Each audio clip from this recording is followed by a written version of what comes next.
नमस्कार दोस्तों, श्री कृष्ण चैनल के WMR सीरीज के डे नंबर 41 में आपका स्वागत है।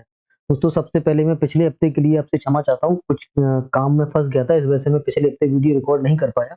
इस हफ्ते से हम फिर से कंटिन्यू रखेंगे इसको और पिछले हफ्ते में देखेंगे कि मार्केट ने क्या किया, कहाँ गया मार्केट और आगे जो मंडे से हफ्ता ये शुरू होने वाला है, उसमें क्या-क्या हमें पॉसिबिलिटीज दिखती हैं। कुछ ऐसे स्टॉक को भी आइडेंटिफाई मैंने पहले से यहाँ पे किया है, जिसको हम रिसर्च करेंगे यहाँ पे।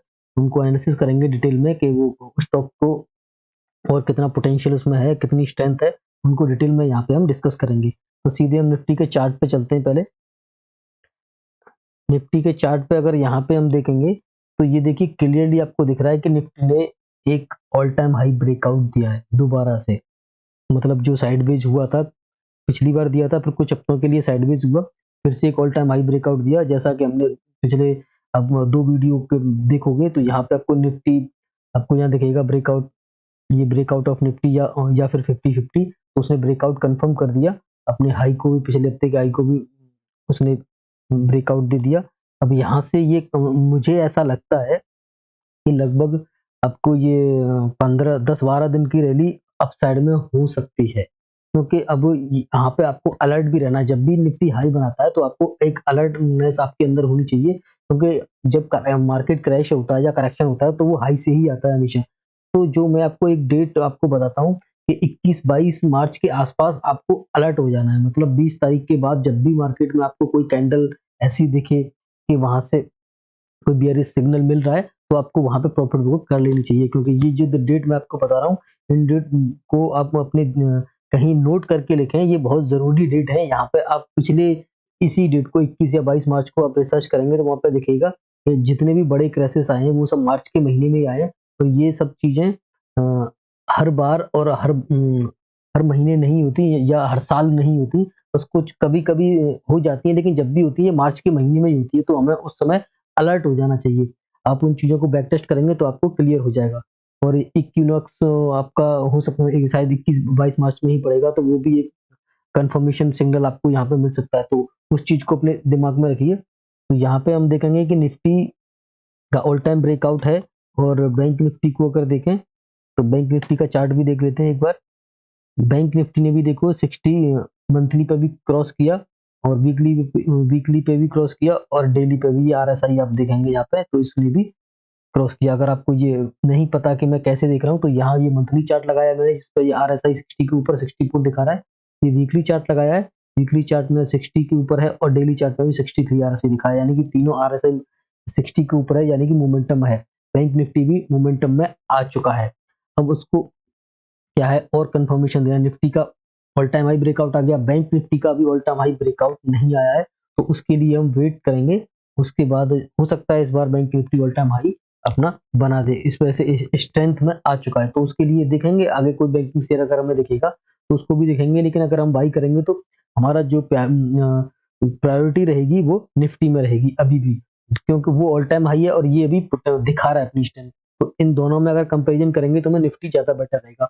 और उसके बाद भी निफ्टी में कौन-कौन से सेक्टर जो चलेंगे उनके बारे में भी हम डिस्कस करेंगे। तो सेक्टर में अगर देखेंगे तो मेटल में अभी-अभी जैसे ब्रेकआउट हुआ, मोमेंटम अभी कंफर्म हो रहा है और रियल्टी जो पहले से चल रहा है, तो इन्हीं के हम स्टॉक्स के बारे में बात करेंगे। अगर मैं निफ्टी मेटल की बात करूँ, अगर मैं निफ्टी मेटल का चार्ट आपको यहाँ पे दिखाऊँ, रियल्टी का तो चल ही रहा है, आप देख लीजिए। अब यहाँ पे अगर हम मेटल का चार्ट देखेंगे तो यहाँ 70 आरएसआई और वीकली पे भी 70 से ऊपर है और 60 पे, यहाँ सॉरी ये डेली पे अगर देखेंगे तो यहाँ 60 से सपोर्ट लिया है, ये क्रॉस किया उसने, अच्छा खासा ऊपर गया, रिटेस्ट किया। और ये डब्ल्यू पैटर्न भी अगर आपने पढ़ा होगा हमारे चैनल पे, तो ये डब्ल्यू पैटर्न भी बनाया, उसका ब्रेकआउट भी दिया। तो कम से कम इतना तो इसका टारगेट बनता है जितना इसकी ये लेंथ है। ये मैं आपको ये शिफ्ट कर दे रहा हूँ, ये यहाँ पे इसका ब्रेकआउट आया। अब यहाँ से लेके इसकी जो कैंडल का लो है, इतना रेंज इसकी बनती है, तो उतना मेटल में और ब्रेकआउट आने की संभावना है। और 60 से टर्न मारा इसने, यानी कि अब ये मेटल बोल रहा है कि अभी मैं नीचे नहीं जाएगा, मतलब अब साइडवेज जून में नहीं जाऊंगा मैं, भी ऊपर की तरफ पोटेंशियल दिखा रहा है, ये मजबूती से ऊपर जाने को तैयार है। अगर ये इस कैंडल का हाई ब्रेक होता है तो और ज़्यादा ताकत से मेटल ऊपर जाए। बस आपको ये ध्यान रखना है। तो मेटल में कुछ स्टॉक्स ने भी ऑल टाइम हाई ब्रेकआउट दिए हैं, तो उनकी बात करते हैं। जैसे हम सबसे पहले मेटल की बात करें तो जिंदाल स्टील ये सबसे ज़्यादा इस समय अच्छा लग रहा है। अगर जिंदाल स्टील के चार्ट को मैं अभी आपको दिखाऊं तो तीनों RSI 60 के ऊपर है, लेकिन यहाँ मैं आपको कुछ और दिखाना चाहता हूँ। ये मंथली चार्ट आपको दिखा रहा हूँ और ये दिखा रहा हूँ कि आपको ये 3 महीने का चार्ट दिखा दे। ये आपका ब्रेकआउट जो हुआ है वो 2010 का ब्रेकआउट है, यानी आप देखो कि 13-14 साल का ब्रेकआउट हुआ। अगर कप पैटर्न के बारे में आपको नहीं पता, एक सिंपल सा कप बना रहा है, तो मैं आपको इसी चैनल पे एक अच्छा सा वीडियो बना के दूंगा, पूरी कप पैटर्न की स्ट्रेटजी होगी, जिसमें आप बहुत अच्छा प्रॉफिट कप पैटर्न से बना सकते हैं। क्योंकि ये जो कप पैटर्न बना है, ये जितना लंबा कप होता है उतना अच्छा और उतना स्ट्रॉन्ग मूव आता है जिस भी ये स्टॉक्स में बनेगा। तो यहाँ देखिए 2010 का इसने ब्रेकआउट दिया है। मैं आपको यहाँ वीकली करके दिखाता हूँ। 2010 का ब्रेकआउट दिया और उसको कंफर्म भी कर दिया। अब यहाँ पे हम इसमें अगर एंट्री लेते हैं, अगर डेली चार्ट पे जाएं तो ये देखिए ये आपका 796 के आसपास का ब्रेकआउट था। इसको ब्रेकआउट दिया इस बड़े कैंडल से वॉल्यूम के साथ। वॉल्यूम आप नीचे देखेंगे तो वॉल्यूम आपको दिख रहा है, इसको ब्रेकआउट दिया, बड़ा कैंडल बनाया, उसके बाद उसको रिटेस्ट किया और फिर से ऊपर क्लोज किया। यानी कि ये एक बुलिश कैंडलस्टिक पैटर्न हैमर यहाँ पे बनाया। अगर आपको ये कैंडलस्टिक पैटर्न के नाम नहीं पता है या कौन सा कैंडल है, इसमें कंफ्यूजन है, तो हमारे इसी चैनल पे आपको पूरी बेसिक सीरीज की एक आपको प्लेलिस्ट मिलेगी। उसमें आप सारी वीडियोस आपको बेसिक से क्लियर हो जाएंगे। इसमें बहुत सारी चीजें एडवांस भी बताई गई हैं, तो आप उसको डिटेल में देख सकते हैं। अब यहाँ पे आपको ये कंफर्मेशन मिला। अब इसके लो का आप ये जो ब्रेकआउट कैंडल है, इसके लो का आप स्टॉप लॉस रख के और इसमें जिंदाल स्टील में तेजी कर सकते हैं, क्योंकि इसका जो अगला जो टारगेट आएगा वो बहुत बड़ा है। अगर मैं यहाँ से कम कप पैटर्न के टारगेट जो होते हैं 10-30% तक तो आ ही जाते हैं, कम मिनिमम 10% तो रखिए। यानी कि यहाँ से अगर मैं एंट्री लूँ, अभी जो चल रहा है, तो लगभग अगर यहाँ से 10% चलेगा तो 840 के आसपास है, यानी कि लगभग 80-90 रुपए, 80-85 रुपए के आसपास। और अभी एक आध हफ्ते में ये मूव आ सकता है, 1 हफ्ते 2 हफ्ते के लगभग आना चाहिए। बाकी और इसका अगर टोटल टारगेट हम कैलकुलेट करेंगे तो वो बहुत बड़ा होगा। मैं आपको एक रफली आइडिया बता दे रहा हूँ। ये जो जितना बड़ा कप होता है ऊपर साइड में, उतना बड़ा टारगेट आता है। जैसे कि हमने डीएलएफ का वीडियो आपने पुराना नहीं देखा तो देखिए, जब 500 के आसपास का ब्रेकआउट दिया था, जो आज 900 के आसपास चल रहा है। यहाँ देखिए 75 रुपए से ये 800 रुपए, कितना बड़ा ब्रेकआउट इसमें हुआ है। तो इसको स्टॉक्स को ना अपने पोर्टफोलियो में रखिए और लॉन्ग टर्म के लिए रखिए। बस स्टॉप लॉस को आप टाइटली यहाँ पे बना सकते हैं। अगर इस कैंडल का लो ब्रेक होता है तो ये स्टॉक हमारे लिए खराब हो गया, यानी कि ये वीक हो गया फिर से, तो हम यहाँ से निकल जाएंगे। बस ये जो वीकली कैंडल का लो ब्रेक होगा तो हम यहाँ से इसमें निकल जाएंगे, क्योंकि ये हमारा कंफर्मेशन कैंडल है। इसी कैंडल से वीकली ब्रेकआउट हुआ था। और डेली चार्ट पे जाएं तो वो भी यही कैंडल आपको दिखेगा। इसके लो के नीचे हमें इसमें नहीं रुकना, फिर से दोबारा ब्रेकआउट देगा तो उस कैंडल के बाद हम एंट्री करेंगे।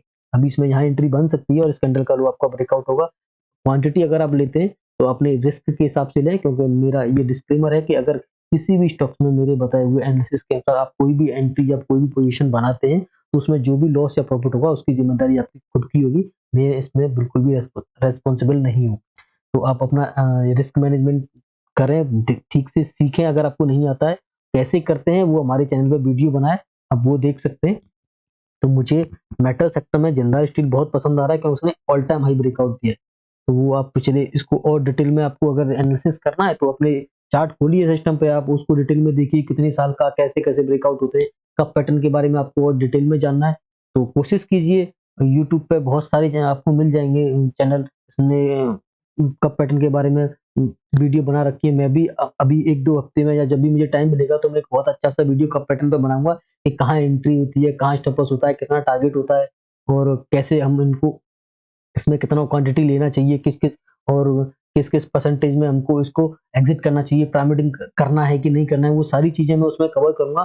तो कोशिश करूँगा जल्दी से जल्दी उस वीडियो को मैं बना के आपके पास उसको इसमें लाइक कर पाऊँ। लाइव कर पाऊँ उस वीडियो को बना के। और आगे के वीडियोस में अभी 1-2 हफ्ते में या 3 हफ्ते में जब भी मैं उसको कर पाया, टाइम मिला, मैं उसको तो आपके लिए अपलोड कर दूँगा। और अगर इसके अलावा अगर किसी स्टॉक्स के बारे में बात करेंगे तो हमारा डीएलएफ जो हम 500 रुपए से उसको देखते चले आ रहे हैं। 500 रुपए में एक बार उसने अच्छा खासा ब्रेकआउट दिया था, लेकिन अभी का जो ब्रेकआउट है ये ऑल टाइम हाई ब्रेकआउट है, यानी कि उससे भी बड़ा और अच्छा ब्रेकआउट दिया इसने। और ये देखिए अगला जो टारगेट है, सॉरी ऑल टाइम हाई, तो ब्रेकआउट में इसका आपको कह रहा हूँ ये ऑल टाइम हाई ब्रेकआउट नहीं है। ऑल टाइम हाई ब्रेकआउट इसका 1220 के आसपास है, लेकिन ये बहुत बड़ा ब्रेकआउट है। यहाँ देखिए ये मंथली कैंडल है और ये लगभग 2008 का ब्रेकआउट है, यानी कि लगभग 15 साल का ब्रेकआउट आपको मिला डीएलएफ में। अब यहाँ देखिए यहाँ पे ये भी वॉल्यूम के साथ हुआ। अब यहाँ पे अगर ये हमारा ब्रेकआउट कैंडल है, इसके लो का स्टॉप लॉस रखेंगे और उसके ऊपर एंट्री कंफर्मेशन हो चुका है, तो रिस्क रिवार्ड अपना मेंटेन करके इसमें भी एक पोजीशन बना सकते हैं। रियल्टी हमारा मजबूत है ही सेक्टर, मेटल मजबूत हो ही रहा है, तो दोनों सेक्टर मजबूत सेक्टर ने दोनों के स्टॉक्स हमने अच्छे पकड़े हैं। अपनी पोजीशन को जितना लंबा मतलब अभी इंट्राडे या स्विंग ट्रेड करेंगे तो प्रॉफिट आपको छोटा मिलेगा। अगर बड़ा लंबा रखेंगे, थोड़ा ऊपर नीचे करेगा, तो उसमें आपको पेशेंस नहीं खोना है। अगर देखिए ये ब्रेकआउट कैंडल इसके लो ब्रेक हो जाता है तो एग्जिट करना है साफ। अगर लो ब्रेक हो गया, स्टॉप लॉस हिट हो गया तो एग्जिट करना है। दोबारा से अगर ऊपर जाएगा तो ब्रेकआउट मिलेगा तो फिर से एंट्री करेंगे। लेकिन अगर इसका जब तक लो नहीं टूटेगा, वो कितना भी ऊपर नीचे करे, आप उसमें बनी रहे, बहुत अच्छा आपको यहाँ पर रिटर्न मिलने की संभावना बन सकती है। और इसके अलावा अगर मैं कोई और स्टॉक आपको दिखाऊं तो वो मुझे एक और है रियल्टी सेक्टर से ही, अजमेरा। वो भी एक बड़ा ब्रेकआउट है कप पैटर्न पे ही। ये देखिए 2006 का ब्रेकआउट है। यहाँ मैं आपको वीकली कैंडल करके दिखाता हूँ। ये देखिए ब्रेकआउट कैंडल ये है, इसके लो का स्टॉप लॉस रखें। यहाँ ये रिटेस्ट करने के लिए दोबारा इस लेवल पर आ सकता है, लेकिन अगर नहीं भी आया क्योंकि लो यहाँ तक लगा, यहाँ से भी ऊपर जा सकता है, तो क्वांटिटी कम कीजिए, कम क्वांटिटी में यहाँ पे ट्रेड ले सकते हैं। तो ये भी एक अच्छा स्टॉक यहाँ पे मुझे लग रहा है। उसके अलावा और मुझे यहाँ पे कोई ज़्यादा ठीक-ठाक नहीं दिख रहा। 2 अब मैंने आपको 3 स्टॉक्स यहाँ पे एनालिसिस करके दिखाए, बाकी आप खुद से करें। तीनों मैंने कप पैटर्न पे दिखाए और निफ्टी ने भी ऑल टाइम हाई ब्रेकआउट दिया है, तो उन चीज़ों का भी आप ध्यान रखें। बाकी देखते हैं हम अगले हफ्ते में ये तीनों ने कैसा परफॉर्म किया, बाकी और कितने दिन ये चल सकते हैं, उसके बेसिस पे मैं आपको अपडेट देता रहूँगा। और जैसा भी आपको लगता है आप खुद से अपने एनालिसिस को और बेटर कर सकते हैं। अगर आप पढ़ाई करते रहेंगे, वीडियोस देखते रहेंगे, किताबों को पढ़ते रहेंगे, तो आप अपने आप को और अपग्रेड कर सकते हैं। वो आपके ऊपर है दोस्तों। बाकी मेरी नॉलेज से मुझे जो ठीक लगता है मैं आपके सामने लेके आता हूँ, और चॉइस आपकी है। अ, जितना मैं आपको सिखाने की कोशिश कर रहा हूँ, अपने हिसाब से जितना मुझे आता है वो आपको पूरा का पूरा मैं सिखाने की कोशिश करता हूँ। बाकी आप खुद समझदार हैं, आप और अच्छे से इन चीज़ों को सीख सकते हैं और अच्छी-अच्छी किताबें आप पढ़ सकते हैं। और अगर मेरी चीज़ से आपको समझ में नहीं आता है, तो यूट्यूब पर बहुत सारे यूट्यूबर हैं जो अच्छे-अच्छे मेरे से भी बेटर वीडियो बनाते हैं, उनसे आप सीखिए, लेकिन सीखते रहिए। मैंने भी किसी न किसी से सीख के ये चीज़ें आपको मैं बता रहा हूँ, ऐसा नहीं है कि मैं कहीं और से सीख के आया हूँ, मैंने भी यूट्यूब से ही सीखा है। मेरे भी कई सारे गुरु हैं जो जिनसे मैंने सीखा है। अगर मैं आपको नाम बताना चाहूँ, तो मैंने सिद्धार्थ भानुशाली सर हैं, उनसे सीखा है, विशाल मलखान सर हैं, उनसे सीखा है, और आशीष कयाल सर हैं, उनसे सीखा है। तो आप भी इनकी वीडियो जाके देखिए, इनसे सीखिए। अगर आपको इनसे समझ में आ रहा है मेरे से बेटर, तो मुझे प्रॉब्लम नहीं है, आप इनसे सीखिए। अगर मेरी चीज़ें आपको और अच्छे से समझ में आती हैं, या फिर आप सोच सकते हैं कि मेरे से इंटरेक्ट हो पा रहे हैं, तो आप मेरे चैनल पे जुड़े रहिए, मेरे चैनल को सब्सक्राइब कीजिए, वहाँ से आपको ये सारी चीज़ें मिलती रहेंगी। तो आपकी मर्ज़ी है, यहाँ पे कोई बाउंडेशन नहीं है कि नहीं आप मैंने कहाँ से सीखा मैं नहीं बताऊँगा। अगर मैंने बता दिया तो आप मेरे पास नहीं जाएँगे, उससे मुझे कोई फ़र्क नहीं पड़ता। मेरा जो मोटिव है, मैं जो करना चाहता हूँ, वो दोस्तों यही है कि आपको सीखना है, सीखने के बाद ही ट्रेड करना है। रैंडमली ट्रेड करोगे तो आप लॉस करोगे, किसी के बताने से कब तक ट्रेड करते रहेंगे।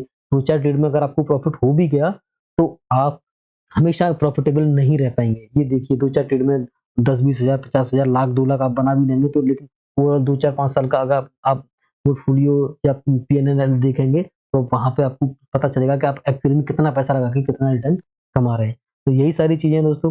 मिलते हैं अगली वीडियो में, तब तक के लिए थैंक यू एंड जय हिंद।